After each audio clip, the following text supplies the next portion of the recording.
Let's please sit down. We are the last panel of the day, but we have shade, and we promise to keep it lively.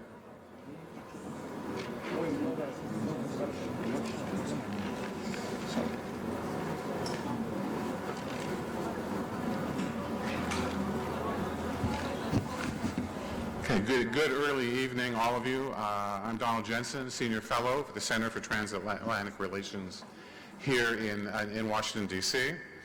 It's a great pleasure to moderate this panel called The Special Case of Ukraine, but I think it's called special, of course, because it is, but because it has so many lessons and is worth examining and discussing on its own. It's my great pleasure to introduce our distinguished guests today. To my immediate left, Mr. Georgi Bokhelia, Secretary of Foreign Affairs for the National Movement here in Georgia. Mustafa Naim, a member of the Rada in Kiev from the Poroshenko Party. Third, Andres Pidogovits from Latvia, where he is the Foreign Ministry State Secretary for the Ministry of Foreign Affairs. And finally, Vladimir Kolob, also from the Poroshenko Party. A lot to talk about. Let's go through our guests one by one. Let's start at the far end, sir. Mr. Kolob. Thank you very much. It's really proud for me to be among these great people, prominent, distinguished people, with this terrific audience. Well, I do appreciate this invitation. You know, we've spoken a lot today about the geopolitical position of Ukraine in these affairs of current Russian aggression of my country. But what happened now recently in Ukraine, in Kiev, and which is great. I think that, for example, recently we have adopted new military doctrine, where we, for the first time during our independence, name the things as we should name. When we name the Russian war threat, and now the Russian war threat, and not trying to omit this question. Also, what happened, I think, what is the benefit now for Ukraine, and what happened now with the people of my country, is now the overwhelming majority of my country is absolutely pro-European integration. And moreover, for the first time during Ukraine independence, the data shows, the recent polling shows that for the first time that people are pro-Euro-Atlantic integration. So it's a bit more than 50% these are ready to accept the NATO integration. And this is great thing that's currently happening in Ukraine. However, I would like to emphasize one thing, that I do believe, and I hope that our European friends and partners should remember all time speaking to Russian Federation, to Putin, that Ukraine currently fighting not only for our territorial integrity and our sovereignty, but also we are defending eastern border of Europe. And this is very, very crucial, that we need to underline all time to Putin and to Russian Federation. So this is what I would try to be. Well, I tried to be sure that I would like to leave the time for the floor to raise the question.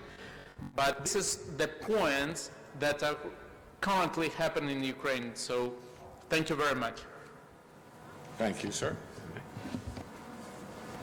I would like to start by thanking the organizers of this conference and express profound appreciation for this very warm welcome. Georgia and Arizona, warm welcome is really appreciated. A lot of right points have been mentioned already about the situation in Georgia, in Ukraine. I don't particularly like the term frontline states, but certainly this conference is very important. The timing is very crucial. And it's very important that the discussion is not solely focused only on Georgia. I'm very happy that Ukraine is included, and Moldova has been mentioned a few times. And I would think that even other neighbors of yours, Armenia, Azerbaijan, and Belarus, should be debated as well. Because when we look at the debate within the European Union, within NATO, this should be a really broad discussion, not solely focused in the selfish terms on specific countries.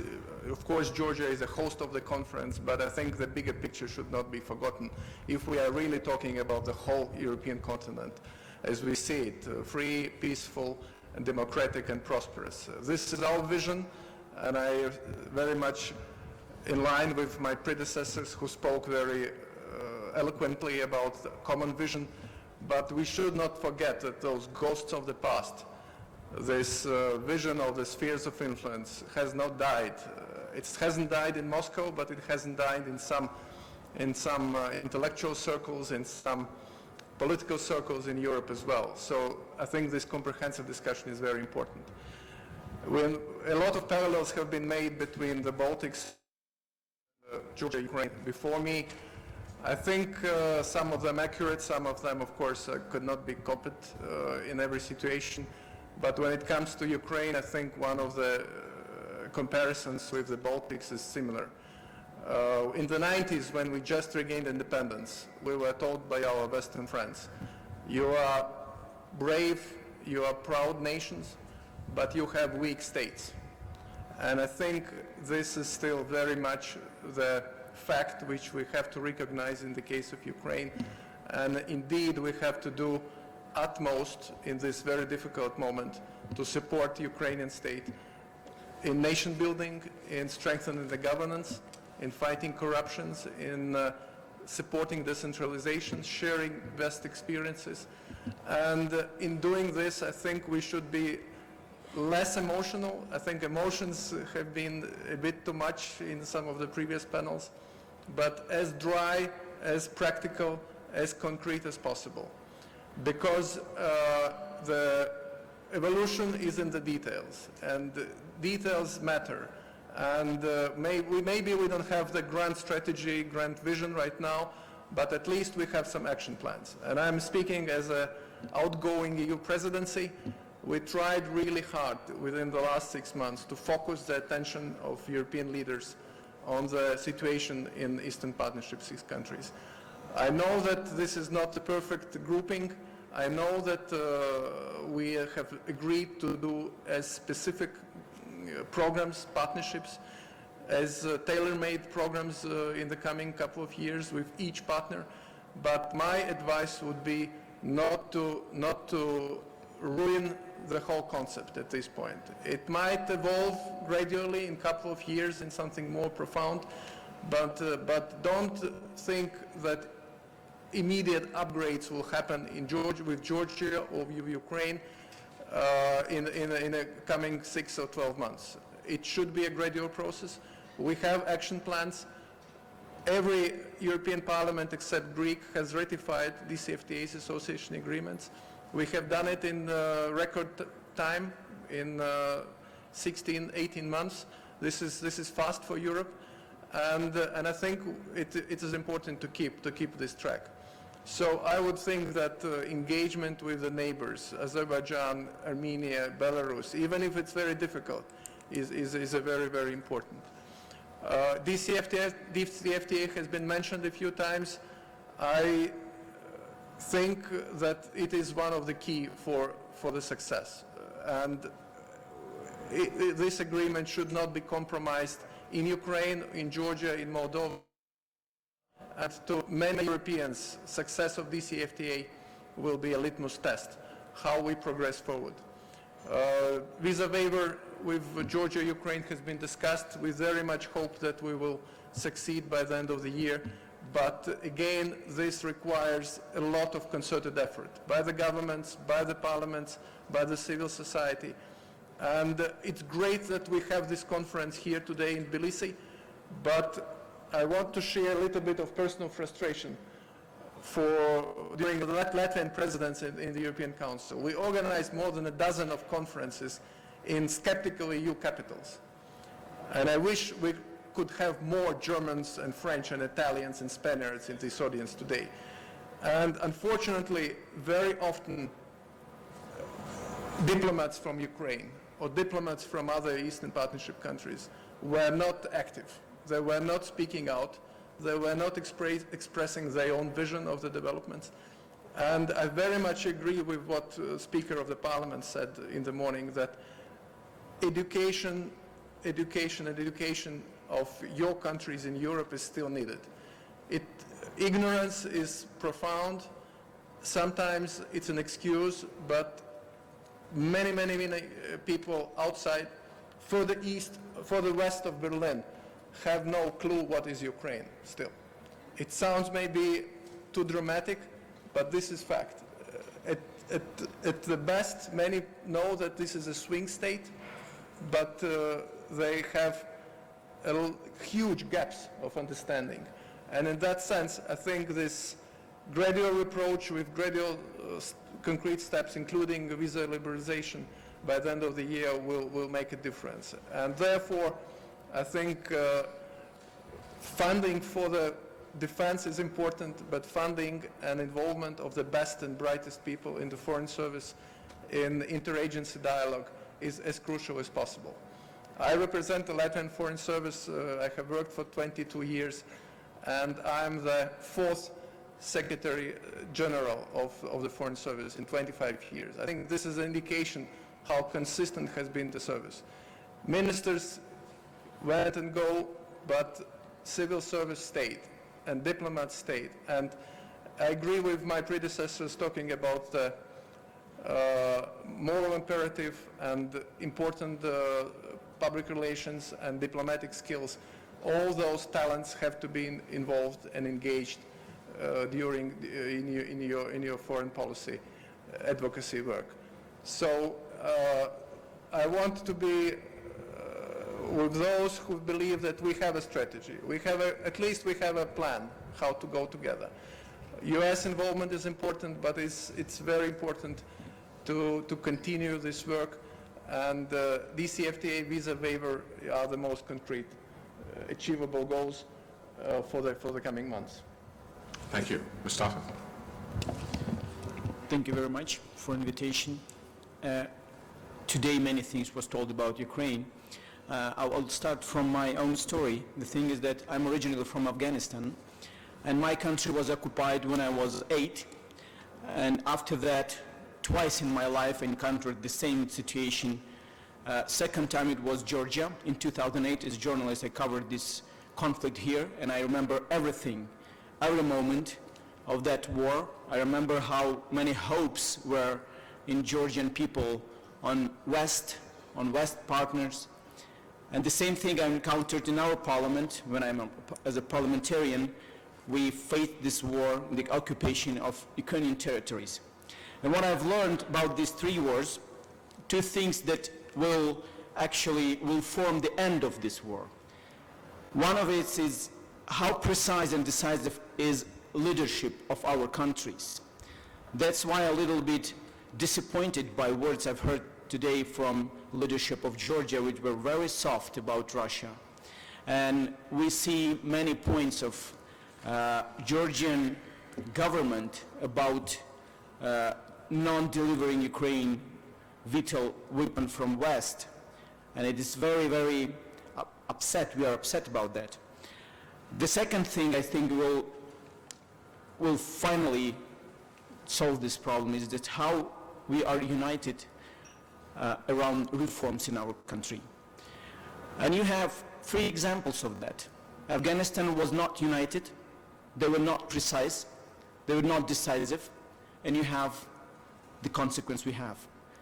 Georgian people, they were united in 2008, they wanted to make reforms, and now you're in free country, you have reforms, you have freedom of speech, and I think you will develop that. And we have Ukraine. We are going on in that way. We are united in our position and very precise and decisive in our voice about war. We know who are our enemies. We call them directly, publicly. We don't have any other point of view in our country, in those who are decision makers in our country.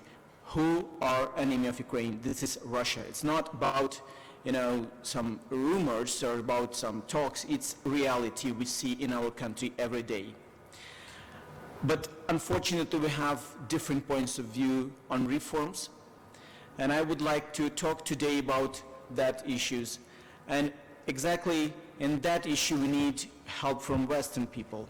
Mostly in foreign conferences, I've heard from our partners that what you need, maybe money.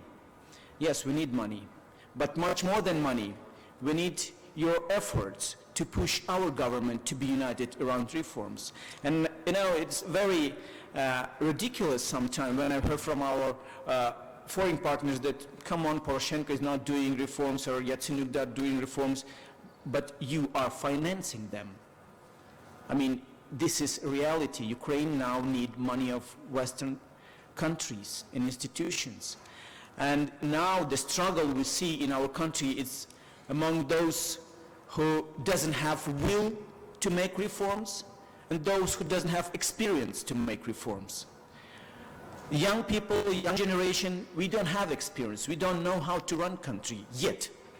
We need some time, maybe 1 year, half a year, some of us months, and we will come to power. It's our destiny because it's our generation. We should take responsibility.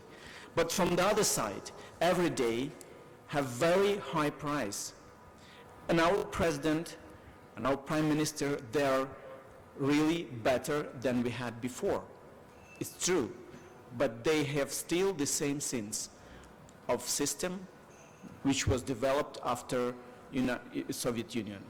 So I would ask you today discuss about that, how we can help our president, our prime minister, speaker of parliament, governors also, to be united around one agenda of reforms, because actually you are financing that reforms.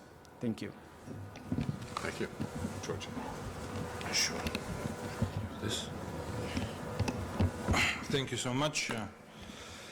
I was told by organizers to be not too long because it was a long day and we want a bit more time for discussion, but I still want to spend just a minute to thank the organizers, and in particular the McCain Institute, for making this kind of event possible in Tbilisi. Senator McCain has been a long-lasting and huge friend of this country and of this region and sovereignty of our nations, and I see that as a continuation of this support, and we will be always extremely grateful. And I'm also very pleased to see many familiar faces, in particular the leadership of the Institute, also people who have been extremely helpful in the very difficult moments, so thank you for that. A special welcome for all of our Ukrainian friends, and to jump to the topic, I think regardless of other considerations, there is a consensus that the Ukrainian people deserve our whole attention and support for their heroic struggle. First, against their own dictatorial repressive government and the examples they showed us in Maidan, and now their struggle against near full-scale Russian invasion. So that by itself has an intrinsic value to be supported. But I think there is a growing consensus, at least I hope here, that what is being decided now in Ukraine is much more than, even much more than the fate of the Ukrainian people, as valuable as it is. I think we all now are coming close to agreement that the events in Ukraine in coming months and maybe a year will decide the fate of, in many ways, of this country, my country, will have a huge impact on it, the whole region, and I would even agree with those who would argue that it will have a long-lasting impact on the whole Euro-Atlantic security architecture for short, mid, and maybe long term. So in a way it will determine what will happen with post-Cold War order. And I think we have some good news, we have some bad news. I think finally, after many years of misjudgment, Putin's words and his actions are taken more seriously than ever in the last 25 years.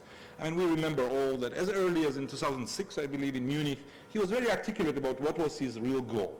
Not Ukraine only, not its neighbors, not just like hurt feelings of the great empire, not concerns about Russian speakers, so-called, and all these false premises. He was very clear that he wanted to reverse the outcome of the Cold War he thinks, and he said as early as 2006 that the outcome of the Cold War was to the detriment of his country's interest, USSR, Russian Federation, and he wants to reverse those results, and he wants to destroy the architecture which exists there. He wants US out of Europe, he wants Europe divided and pressured and divided into spheres of influence. So he was very clear, but nobody took it seriously. As I said, now we have a good news. Finally, it's taken more seriously than ever before.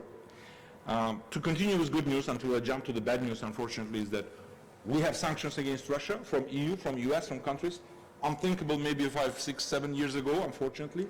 Good news. These sanctions are making Putin at least uncomfortable. The infantile strategy which existed in many European countries, even in US, that by engagement, economic engagement, and at least limited appeasement of so-called sensitivities, Russia will become an ally and it will become a real Western country, and so it's an uneasy partner.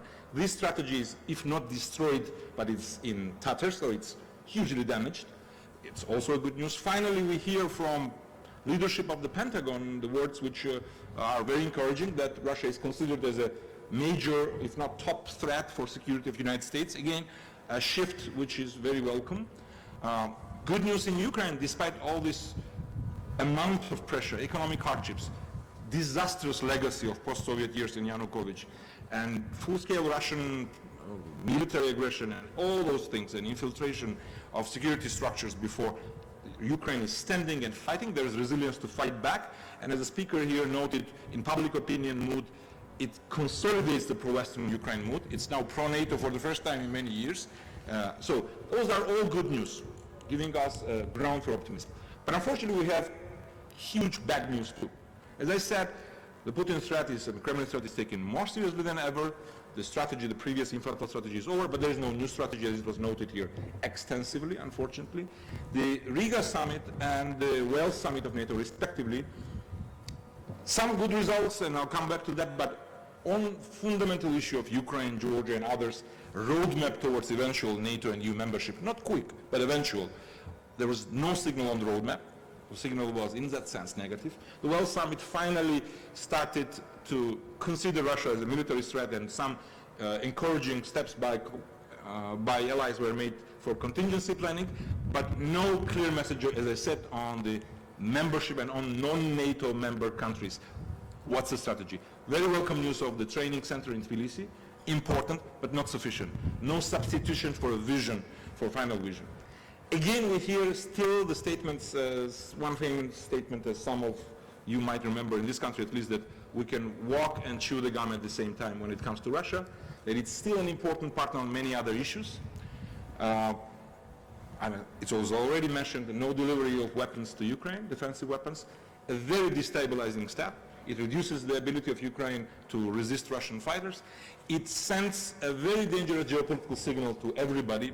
So it's a political statement by itself. It reduces the cost for Putin, so it's part of lack of strategy.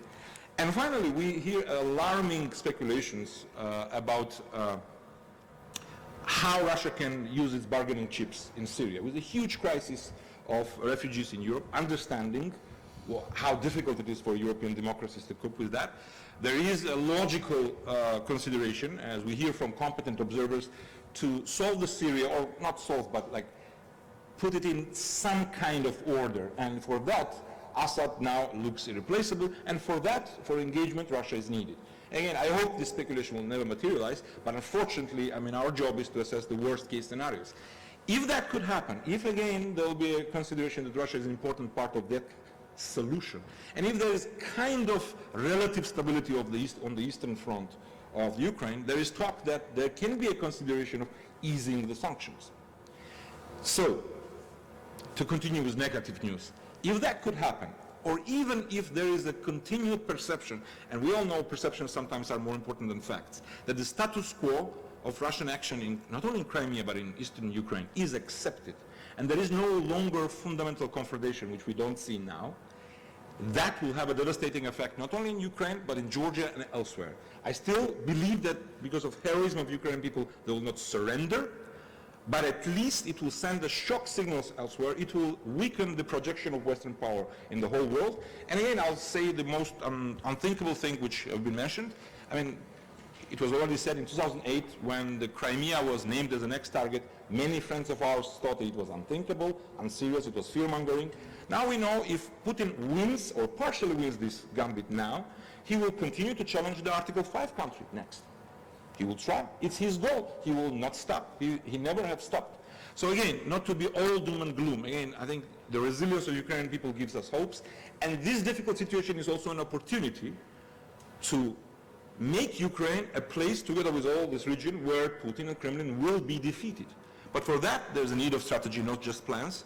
And again, being as appreciative of all the support this country have received from US, from EU, from all our countries, especially our Eastern European friends which are here. Again, hate to sound ungrateful, we'll be always grateful for all this support. But I think we should all agree that the policy towards Russia in post-Cold War era was a failure. And recalling the famous joke, or not so joke, of Churchill about Americans, that we always must hope that there'll be a right thing done after all the other possibilities are exhausted, I think now it's a high time finally to have a right policy towards Russia, at the expense of the tragedy in Ukraine included. And I mean, if there are any bold historic examples coming to mind, there was a situation after World War II when President Truman took bold but very serious and well thought through pragmatic steps in building a NATO and moving into Turkey and Greece politically and engaging them in NATO when those countries were very unstable. And that policy, together with Truman Doctrine, contributed to a defeat at the end of the Cold War of Soviet Empire. And we are at the moment which will determine for decades the fate of millions of people. And this threat should be taken very seriously. There is no room for further mistakes when it comes to Russia, and Ukraine is a place where it must not happen. No more mistakes in Ukraine with respect of Russian aggression. Thank you. Thank you very much. I have two questions for our Ukrainian guests before we go to the audience, and you can divide them as you want. Mustafa, if you prefer the first one, the events, the explosions at the Rada this week contributed to a perception of the Ukraine critics that radicalism was abroad, radicalism is increasing, and so forth. And relatedly, it would be the state of the coalition, if you could talk a little bit about that. And then Vladislav, if you could talk about the Minsk process, what both sides want, where there seems to be clearly people going in different directions. Thank you. About situation and about events under Rada. Let's be honest. In our country, we have war. It's not anti-terroristic operation, which is called by our government because they can't call it war, from different circumstances, because if we call it war, we should stop all financing, everything. So this is war. And you had war in your country. You know what is that? This war started not officially. First months of our conflict on the east part of Ukraine, it was not controlled. This zone was not controlled. So many weapons we had in our peace side of Ukrainian territory. So yes, we had that problem. We had radical political parties. We had also very radical nationalistic parties. But if you compare the influence of those parties on political situation in Ukraine, for example, with the situation in France, you will see that they are zero in our country. They don't have places in our government. They don't have places in our parliament. They doesn't influence in civil society. And situation under Rada and what happened showed that our society has very precise point of view who are they. Yes, we lost 3 soldiers who was fighting in our eastern front. But from the other side, this situation showed that Ukrainian society, Ukrainian people, media, journalists and activists and all politicians, they are united on one point. We can't use weapon in peace side of our country. All people in Ukraine, all media, all politicians, all businessmen, they condemned that situation and that political party which was involved in that. And now you know that prosecutors and Minister of Interior, they're working on that criminal case against those people who did it. So this is not start of radicalization in situation in Ukraine. But I would like to remember you that we have this war during 1 year. And through all this year, we didn't have any situation like that. We had some problem with radicals, we had some problem with the radical powers, but this is not something that, forming our framework in our country. The consequence of that situation, first of all, we had problem in coalition. It's true that one of the member of our coalition, they left the majority in parliament, but we still have this majority, and this majority consists of two parties, who is President Party and Prime Minister Party. So this small party, they will cause some problem for us because they're very active in media, and actually they united around them oligarchs. And I hope that our President and Prime Minister finally, they will form the strategy and will call the enemies of reforms in our country. Unfortunately, we don't know them. Who is against reforms in Ukraine? I know who is for reforms. Okay, they call them that they're for reforms. The President, Prime Minister, Parliament, some politicians, but they don't call name of those oligarchs just because many of them linked with them. This war, which started from that day in the Parliament, which started in media and political field, will show, are our President, Prime Minister, Speaker of Parliament, are they really ready to fight for reforms, or they are linked to their past so tight that they will not survive in this war? Because next step will be very, very deep crisis in Ukrainian political life, not only financial life. So I hope that our President will very conscious about that. I hope so. Thank you. And Vladislav, on the Minsk status? Thank you. As we might know, well, all of us might know that Minsk agreements are enforced till the end of this year. And everybody now thinks about whether Ukraine has a, let's say, plan B or something like that. I think that it will depend on the scenario how the Putin will behave. Because I can view several scenarios here. For example, if Putin go for the, let's say, all-means war, with the boots on, well, there are Russian boots on our soil, but with the all-regular army attack my country, so I'm pretty sure that my country, Ukraine, has not maybe all means, but enough means to face this challenge of Russian war, with the great support of our European and American friends. But I think that we can face. Another scenario that could happen is one thing that I would like to mention, that Ukraine obey all of the provisions of Minsk agreement. However, terrorist groups, LNR and DNR, as well as Russian Federation, do not do it. Well, they do not implement any provision of Minsk agreement, any. I would like to underline this. And Ukraine at least tries to implement them. Another scenario, what could happen after the Minsk agreement, that Putin will try to freeze this conflict like in Prидnestrovia case. And this is also quite a challenge for Ukraine, because we would need to reintegrate these territories. We will need to convince that people who live in currently occupied territories of Ukraine, as Crimea and several regions of Donetsk and Lugansk, that we should be reintegrated in the one country. But we will succeed, absolutely agree with my colleague Mustafa, that if we will provide reforms in my country. If Ukraine will show that we are strong enough to provide reforms, we will reintegrate automatically this these territories, because they will see that, okay, Ukraine has a willing and they do reforms in country, and that's why they will reintegrate to us.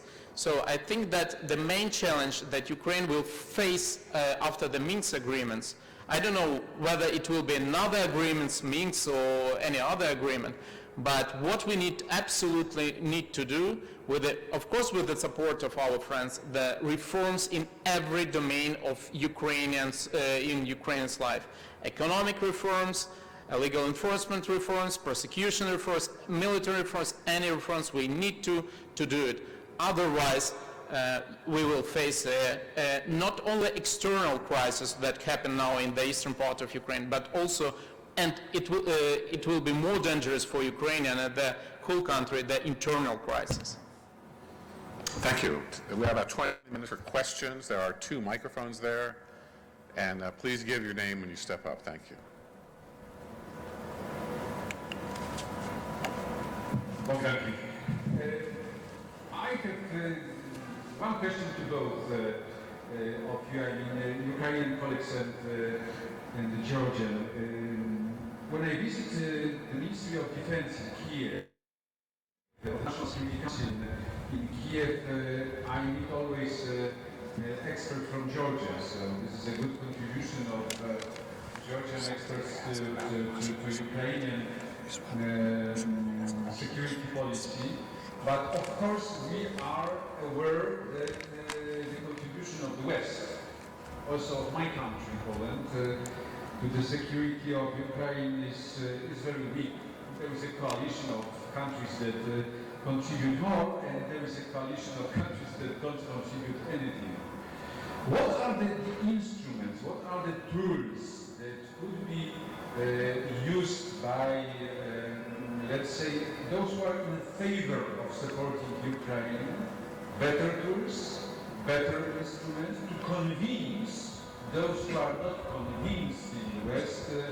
For example, the inner circle of President Obama, that was against, let's say, the common view of both Republicans and Democrats in the Congress at the beginning of spring this year, to transfer, deliver weaponry to Ukraine, to convince those 5 persons from the inner circle of President Obama to move ahead. Thank you, Mustafa. Are there 5? Is it that many? I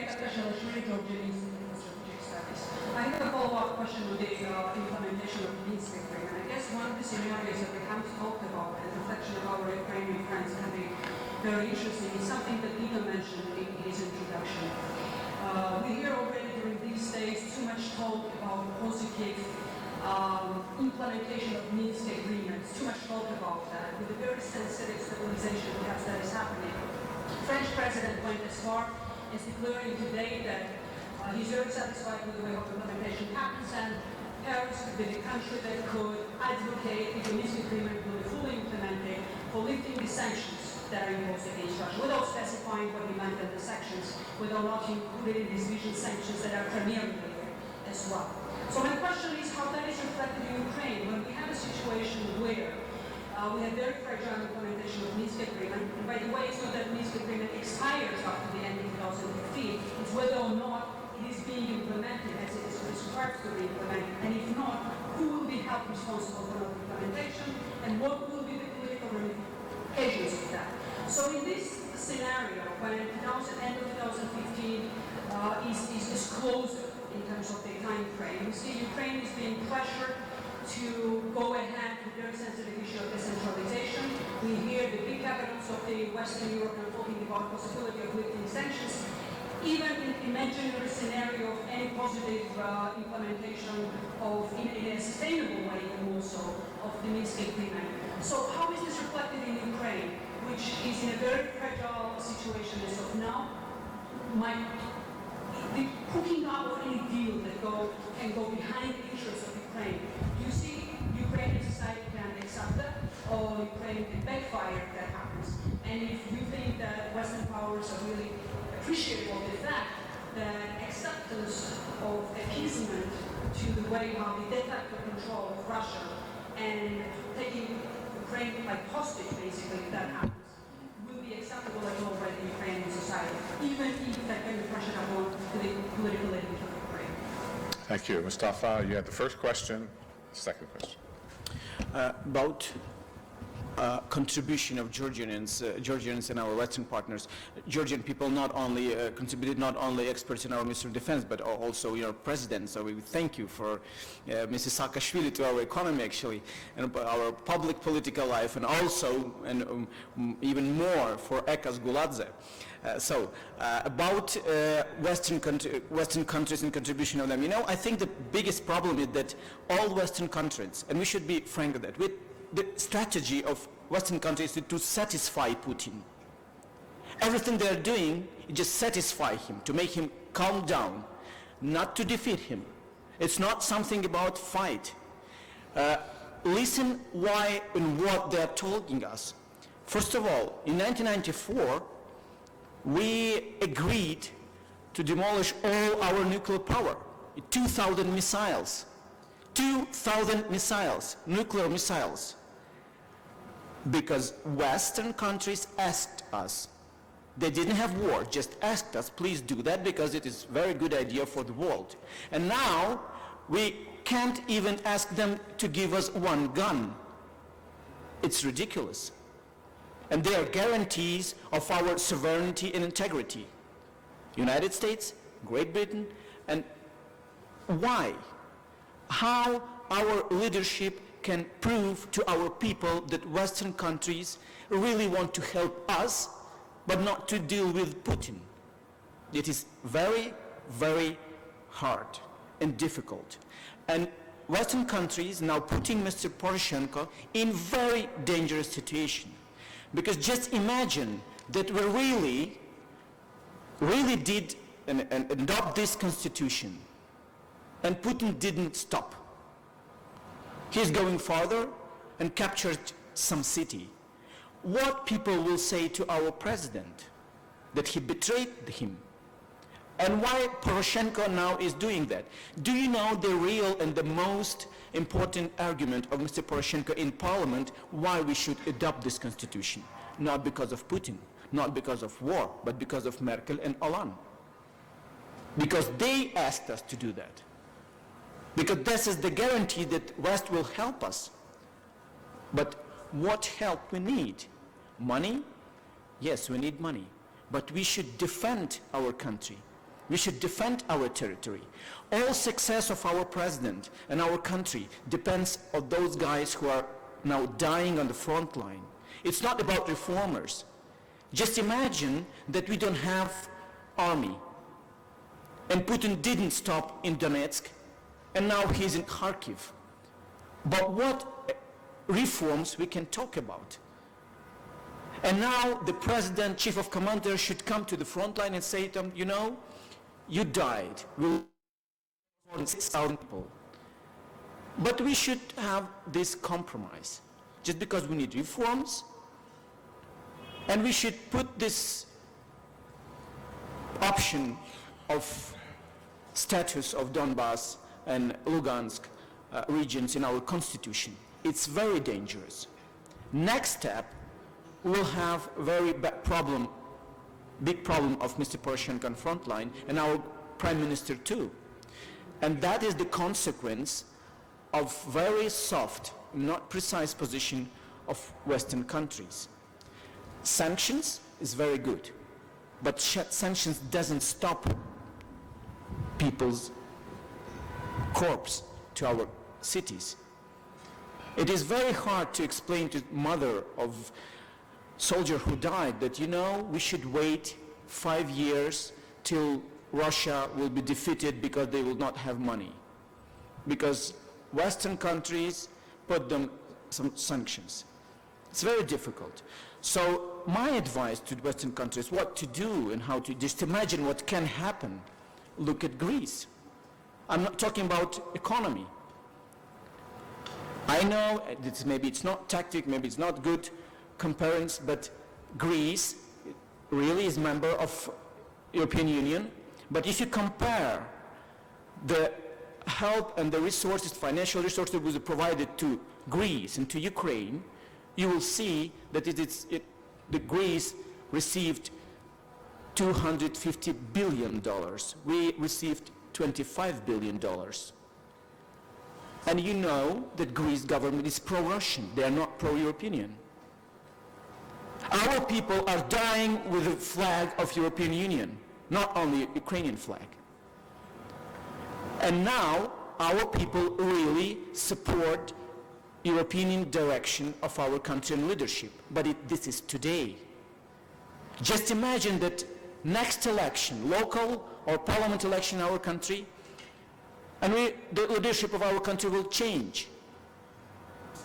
It will be very easy to convince those mothers, brothers, and children who lost their relatives that Europe didn't help us, that it is much more easier to deal with Russia, to receive some resources from Russia. We had that in 2013 when Mr. Yanukovych received loan from Putin. Would we like to repeat this way? And we are going toward that way. Just because it is very hard now to convince our people that Western countries are our partners not only for money, but also for war. So my idea is just to repeat that to Western politicians, just please, this is not end of time. Yes, we did something 2 years ago. We won that fight on our Maidan, but it was our victory. It's not victory of Western politicians. But the same way we can lose in the future without that support in our front line.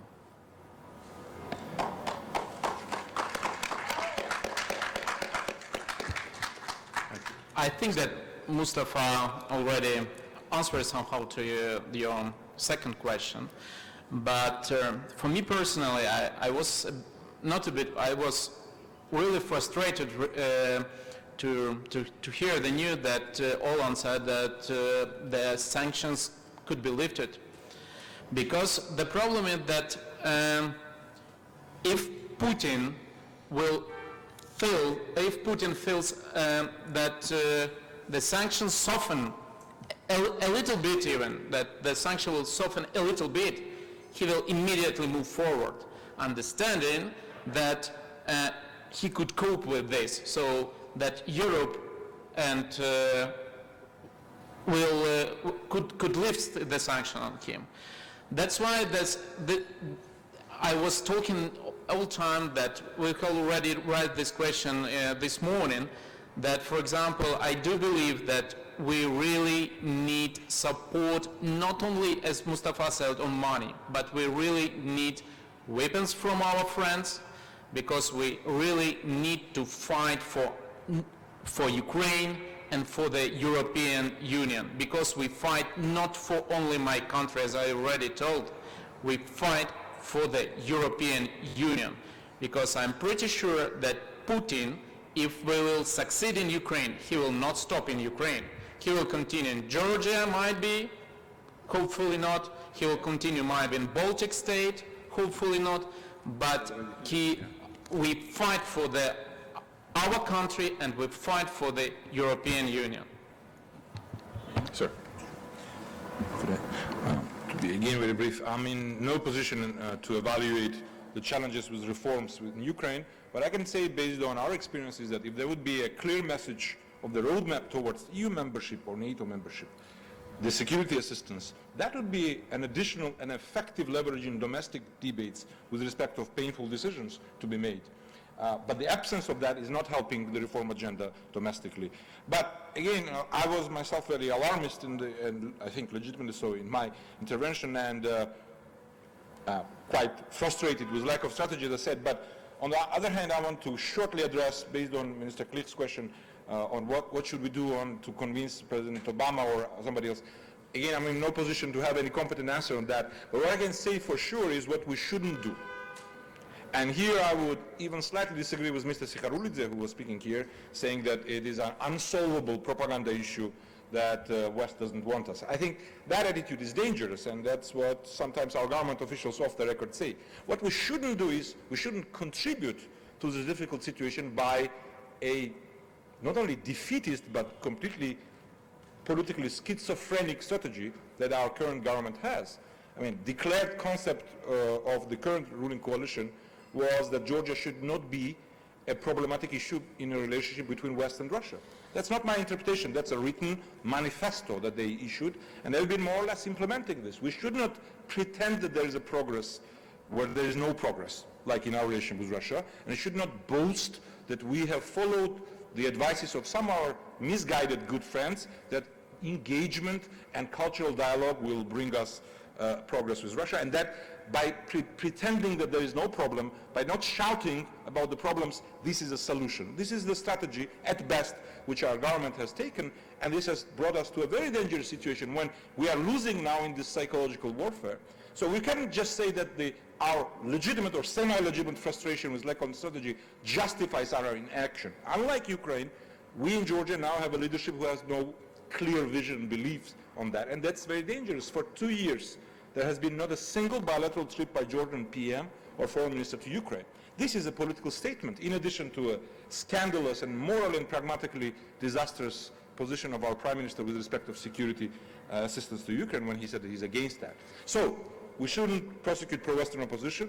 We shouldn't support financially or politically Eurasianist groups, which is happening now. And we shouldn't repeat every day to our nation that, well, and I will quote now the leadership of Georgia, that, well, if you don't want our policy with Russia, do you want to be like Ukraine? Do you want your children to be bathing in blood? This is, of course, I mean, this is a powerful message, a very dangerous one, because that reinforces the position that we are doomed if we confront Russia, and that somehow implies that Russian, Ukrainian people or leadership is at fault. So there is some other policy which can drive us through this safely. And that's something which our good friends in West want to hear, but this will not bring any good result. So again, I think we should push. I think we should not be deterred by the delays in good strategy against Russia. We should do our homework. I hate the word homework, but our homework is not to give up even as we see the obstacles that we see. And Ukrainians are giving us example of that in a very difficult situation. Thank you. We have about 10 more minutes for questions. Sir? Thank you very much. My name is Dr. Felia. I'm an international fellow in the Mackay Institute, and now I represent Atlantic Council. First of all, I would be happy to know, but it's really very sad to see that the Ukrainian partner will have no representation in the European government. It's really sad to see. For repeated times now, not only this conference. So I have one comment to my Ukrainian friend and a question. My comment is that with a limited engagement in different occasions in Ukraine, my observation is sometimes the reformist-minded people, young generation, or the current representatives of the executive branch speak of the reforms. They need more people with management rather than the political process. So reforms are the political process, and unfortunately I see less political process and more attempt to improve the management of the current system. And this is a misleading way. So my suggestion would be to concentrate on steaming up and charging the political process of the reform. And my opinion also relies on what I've seen in the Ministry of Defense and the attempt to reform institutional management. I'm not thinking of really a particular side that you guys will find. And my next question, my question is about having this conference, and the idea is that we have made similarities and how we can combine our efforts, because we know going in Ukraine is a fight for the European future. So how the civil society in Europe, how the people who have close relations with different circles in Europe United States can help you to achieve your goals. I understand your emotions, but I think now it's not time to capitalize on your emotions, but rather in a pragmatic way ahead. So I would appreciate your thoughts, how we can look forward, and we as well, the European society, can contribute to help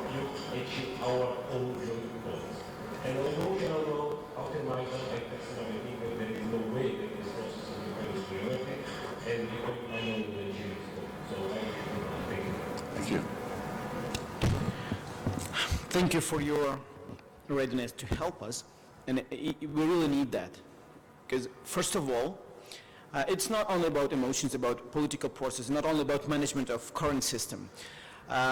Many things in Ukraine changed after Maidan, not because we changed legislation, just because we changed perception of people of many traditional things. For example, 2 years ago, it was very easy to see how some public servants has very big house or very rich car, president or prime minister. It was something traditional.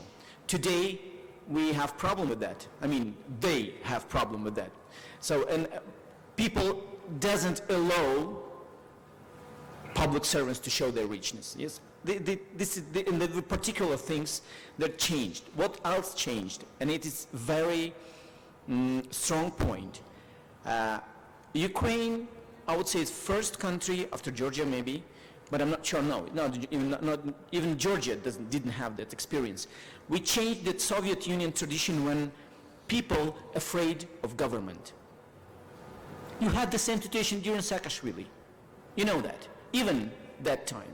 Yes? In our country, if you compare what we had in Russia or in Belarus, or in Georgia in Saakashvili time even, now government afraid of people. They're really afraid.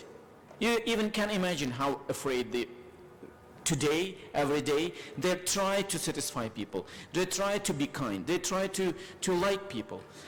That's the problem. Other problem is that they can't be radical in that. And that is point we need your contribution. How to be radical in changes. Not killing speech, freedom of speech and freedom of media. This is very hard. Because now the problem we see in our government, in our leadership, is that all authorities, they really think that if there will be dictators, they will change everything. But we had this experience in your country, in other countries, so we don't want that. But how to be radical in that situation when you have war and you need freedom of speech? Because for me, as a former journalist, it's obvious that freedom of speech and freedom of media is basic. It's the thing that will change everything. If you make some mistakes in the future, only freedom of speech and media will change it, will fix it. Not managers, not Western countries, only freedom of media. So we need that contribution. It's first. The second, what we need, that it is very difficult in Ukraine to rise for new politicians, young politicians. Very difficult. Why? First of all, because unfortunately our political life is oligarchized. Yes, oligarchs, they have monopoly on political life. We now only adopted in the first step of adoption of law about budget financing of political parties.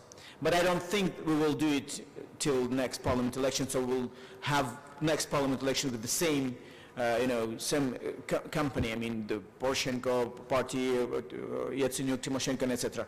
Because we don't have this legislation. We need that experience, if you have it. The other thing we need, the biggest threat for Ukraine reforms I see now, is that we have many young people who works in different agencies, and I am really happy that I'm living in that time of our history, because many people works just for ambitions, mostly for free. They don't have money. The salary for public servants is very, very low. Very low. Unfortunately, our government, Prime Minister, let's be frank, President, all of them, they afraid to make public servants free. What happened in Georgia? You allowed public servants to have money from foundations, from different international institutions, yes? They were paid by different governments, different institutions. Our president and prime minister, they don't want to do that. I can describe my situation. When I was a journalist, I was earning more than $1,000 per month. Now my salary is $200. it is very hard to survive in Kyiv. Just believe me. Yeah, but I know when I ask my president and ask the prime minister and the leader of our fraction to do something with that, there are two arguments. First of all, it's not popular, because people will not accept that if you ask some money for public servants. And if you say them that, okay, we don't need this money from budget, let's have some foundations. Many institutions in the world will accept that, will bring this money, will pay to public servants just to make these reforms. And they don't want to change this legislation because of one reason. They don't need freedom for public servants. That's the problem. So we need your cooperation in that. Come to Ukraine and help us with that. Thank you. Well, I absolutely agree with you that unfortunately reforms are facing up the struggle against the system. But the problem with that the system, well, political system and all that has been built for 24 years before we, for example, young people, come to the parliament. And this system is built by oligarchs, supported by all means, media, finance, political, and they're comfortable in this with this system, and it's very, very difficult to change it. And here is the question of the thresholds of radicalism became that how radical we should be in this reform. For example, I would like to mention, well, for me as a lawyer, I think that one of the major reforms that Ukraine needs is the judicial reform, because we can be successful in freedom of speech, we can be successful in any other reform, but at the end of the day, we will be ended up in the court. And unfortunately, the system, judicial system of Ukraine for 24 years was so corrupted, and they so linked to each other, even the judges doesn't know each other. But they are so linked to each other that it's very difficult to reform them externally. They struggle with it, and I really do believe that we need to, first reform that we need to do it in Ukraine is the judicial reform.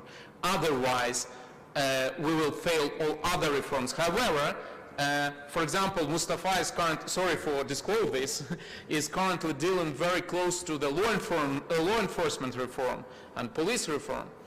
And we are quite successful, I think, in this domain.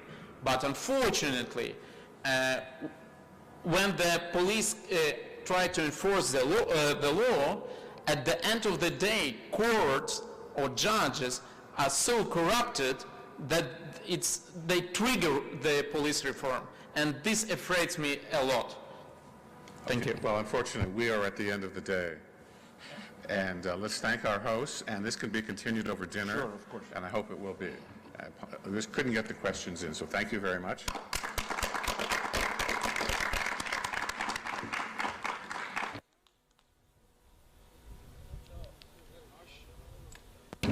Ladies and gentlemen, we're going to be breaking up now. We'll be departing at 6:30 for the reception at the Presidential Palace. And then tomorrow we will be resuming here in the morning. We also will be circulating some recommendations for action we'll be seeking your input on. So 6:30 in the lobby to depart for the Presidential Palace. Thank you.